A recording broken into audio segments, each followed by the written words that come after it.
the center of decision making, the powerhouse, the engine of a man. Now, what it means for someone to be a friend of God is actually when a man thinks, anticipates, plans, and executes like God. Hmm. David was described as a man after God's own heart. That means his heart, his mind, functioned in synchrony with the intentions of God. What does it take? Why did God describe him as a man after his own heart? Let's look at the signification of the story of the life of David in this episode of Sonotorie. I am your brother and friend, I'm Sadiq, and this is Ismus TV.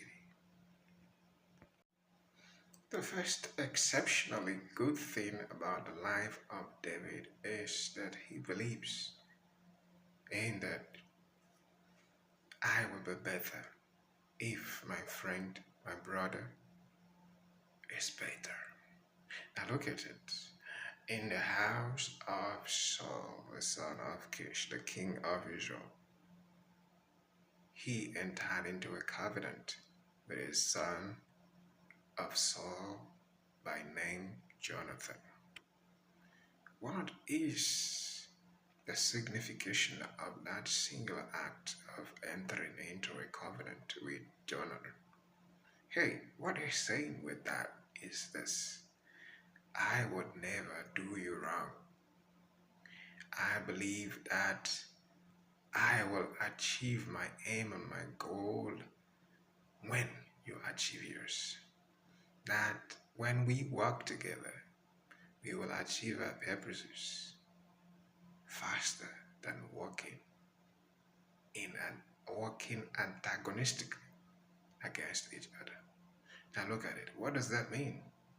It means that he believes that there is enough resources.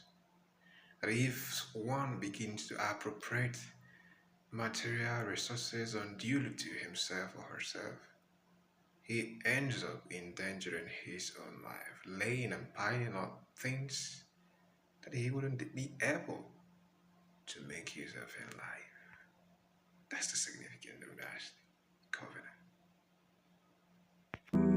More than anything, more than life, I would do anything. Now, another phenomenal thing that happened in the life of David was his fight with Goliath at a tender age. Now look at it, a boy that was taking food for his old brothers, you know, at the war front, ends up killing the giant that was terrorizing his people. Now look at it. He confronted Goliath not with the mentality of the army of Israel. Look at it.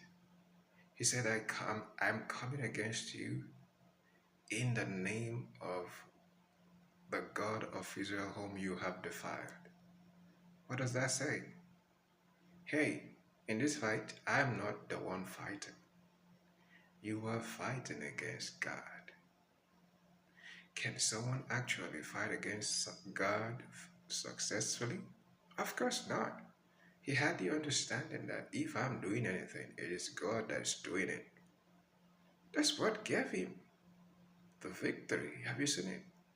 That if I'm comforting you, it's God that is comforting you. If I'm in any place at all, it is God that has shown up. That's why God said, hey, this guy has my kind of mentality. Have you seen it? Anywhere I go, in anything I do, anything I'm involved with, it's God that is actually living through me. So what does that say? Hey, God has taken total control of his mind, his actions, his inclination. I recently learned something from the life of David. His relationship with the estranged master King Saul of Israel, who was after his life. And he had the opportunity to kill Saul, and he said, far be it from me that I will touch the Lord's anointed. That's a very striking, thought provoking lesson for everyone. When people are after you, they've done you wrong, they can even, exact punitive measures, very um, excruciatingly, painfully measures on you if they have the opportunity. But when you have the opportunity to retaliate, how are you going to react at that moment? Have you seen? He had the opportunity to kill his enemy, but he said, no, I recognize that the man's office is the office given to him by God, and I wouldn't want to usurp the authority given by God. When you have the opportunity to do wrong, to do something, would you consider, would you take into cognizance that this that I want to do will actually work against me in time to come? And there is a place in the Bible where God said that for one to actually walk with him, you must be like and behave like children. That's exactly the way David behaved in the Bible, particularly when he blew it and God was angry with him. What he did was to go back to negotiate with God. Hey, Father, I have done something I shouldn't have done. You know, he was supposed to be in battle, but he ended up sleeping with a woman that's not his wife, Bathsheba, Uriah's wife. But he later realized what he was doing and said, hey, I'm not going to rationalize my evil ways. I'm going to go and beg God and say, hey, Father, I've done something wrong. Forgive me. That's a difficult thing for human beings to do it these days. They look for ways to say, hey, what about the ones that this person is doing or that person is doing? Hey, but God says, hey, I value the personal relationship I have with you. Make things stretch with me first. Don't look at what the other person is doing.